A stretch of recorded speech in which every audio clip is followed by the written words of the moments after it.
Natalia Rosa Sosa, thank you for joining me. First question, why should voters elect you as the city council person for Ward 10? Well, Steph, thank you first for this opportunity to be on the news with you, Steph Machado, and News Channel 12. So I'm glad that I'm here with you today.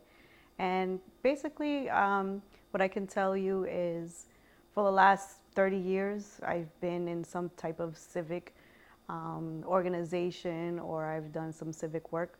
My mom, at the age of 9, brought me to Washington, D.C. and marches in Washington, D.C., where we advocated for issues like affordable housing, jobs, and the LGBT community.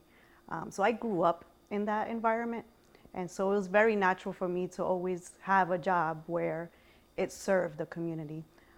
So I've done things from case management with kids, worked in schools with kids in Boston, and of course I was the executive director for Dominicanos USA, where we registered 35,000 people to vote in Rhode Island. And so I saw a natural progression from working in different organizations, nonprofits, to serve the community of Ward 10. It was a decision that was basically determined by my friends and my family, where we thought about it. We knew what was going on with a former city council. And when he actually resigned is where I had to decide, do I go for it or do I stand back? And so it was just like, wow, this is a big decision. So you decided to go for it, and what's the number one reason why your voters here should elect you? So I say the number one reason is that first I can't make this decision alone, and I want to know what the voters want in this area. So the first thing I did was begin to knock on doors and begin calling the voters in the area. And I wanted to find out, what are their interests? What are they concerned about? Because in order for me to go to City Hall and run for City Council, I need to know what the constituents of Ward 10 are actually looking for. So what I've learned over the past few weeks, knocking on doors and calling, is that not only the big ticket items are important to Ward 10, example, lowering taxes, better education, safer neighborhoods, but what's also important is quality of life issues, sidewalks getting fixed, trees pruning from their homes, or speed is a big issue in our ward. So I feel as though, since it's a natural progression as a civic work, that this is another way where I can serve the community and make sure their voices are heard in City Hall. What is the biggest issue facing your constituents if you had to pick one? From what I heard on doors and calling the constituents and the neighbors, the biggest one would be speed as quality of life issue. Of course, like I said, all the other issues, affordable housing and education, especially since it's been in the news lately, is of course of concern. But quality of life issues have been the biggest issues as I'm knocking on doors. Speaking of affordable housing, there was a recent revaluation that sent property values in this particular neighborhood going up pretty high, and that means that tax bills went up in this neighborhood for your potential future constituents. How do you solve this problem that we're seeing with tax bills, going up or going down depending on these every 9-year revaluations? So one thing I know and we've been facing is the tax bills going up in all of the city. Well, some parts of the city went down a little bit. This part of the city and went up. So of course that's a concern for all our constituents. But we need some way to pay the bills for the city of Providence, and of course our education is one of the biggest loaders in the taxes. So, but we also need to know that our tax base is where we can continue to clean the streets. We also can continue to fix our sidewalks. This is how we're going to continue to provide a better education. So there needs to be a balance where we can still provide these services, but we can also have a reasonable tax base, because this is a working community.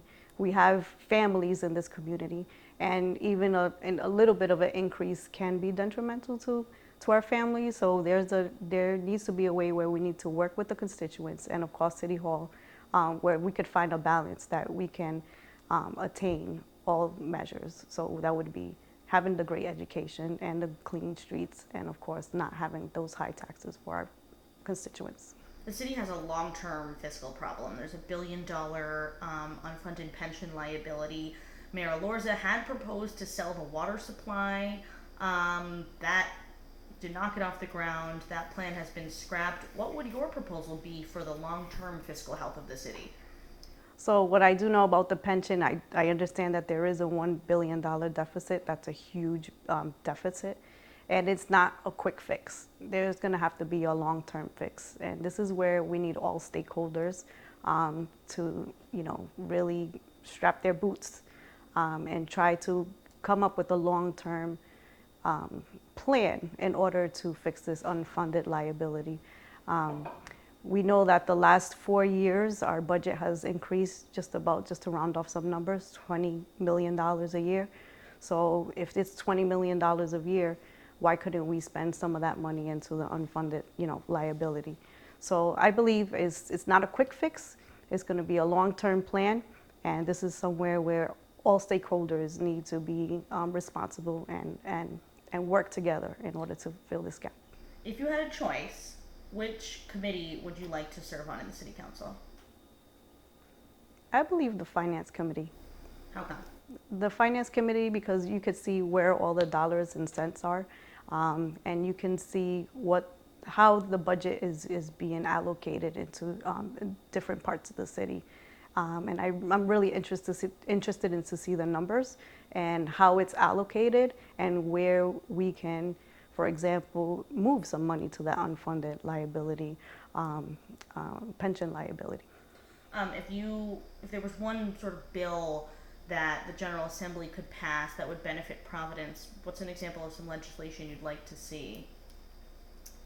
I would definitely like to see some legislation for continue with our schools. I know the state is taking over for our schools, but definitely the condition of our schools are not at the best. So I would like to see some more monies or some legislation where we can have more monies to fix our schools, where our students can walk into a nice, cleaner building, painted, and just better buildings in general. Of course, we need great staff, and I believe Providence Public Schools has great teachers and great administrators. We need leadership in our schools, and so I would love to see a legislation that not only to provide our leadership a cleaner space, but I would also like to see some cohesiveness in the whole system. Do you support the state takeover of the schools? I would like to see that everybody works together. The state works together, the city works together, the teachers work together, everyone works together. So have all the stakeholders there at the table in order to move the city forward as far as education. I even believe that we should have students at the table as young as like 5th grade, because 5th graders, they're very intelligent and they know what's going on in school and they're aware of their surroundings. They know what their school building is like, so they have some input as well. And you were on the school board. Do you think that the school board should retain some of its powers? I believe the school board should retain some of its powers. It's very important that the school board, people that sit on the school board passionately care about the students and the education of those students. So they're going to make decisions that are in the best interest of the students. Now, I understand that when you were on the school board, there were some issues with financial disclosures that weren't filed, and you're paying down those fines now. Is that correct? Yep. So, can you assure the voters here that you will file all of the necessary disclosures, and sort of how do you gain their trust, I should say, when you have that situation from your past? Well, that situation was from the past. Has been remedied, so. Moving forward is going to be filed on time, and that's what I can assure the residents of this area. Why weren't those filed back then?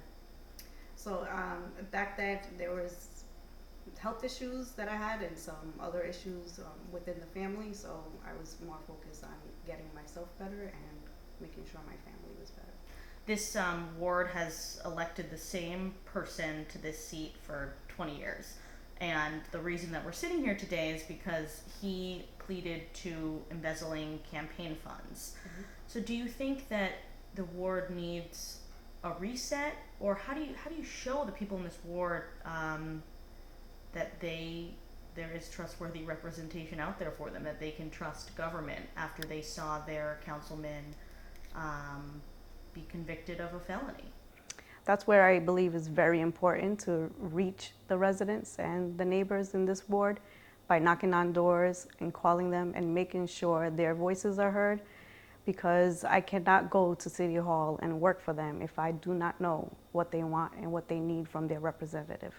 And the best way to reach to them is just to call them and to knock on doors. I've been doing it for the last 3 weeks, maybe 3.5 weeks. And it's been very informative, very, very, very informative. A lot of people really care about their neighborhood, of course. They care about their families.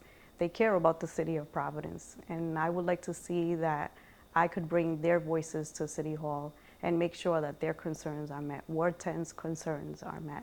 And then, of course, advocate for the big ticket items, which are affordable housing, lowering taxes, and, of course, the great schools that we have. Great. Thank you so much, Natalia Rosa Sosa, Democrat from Ward 10. Thank you.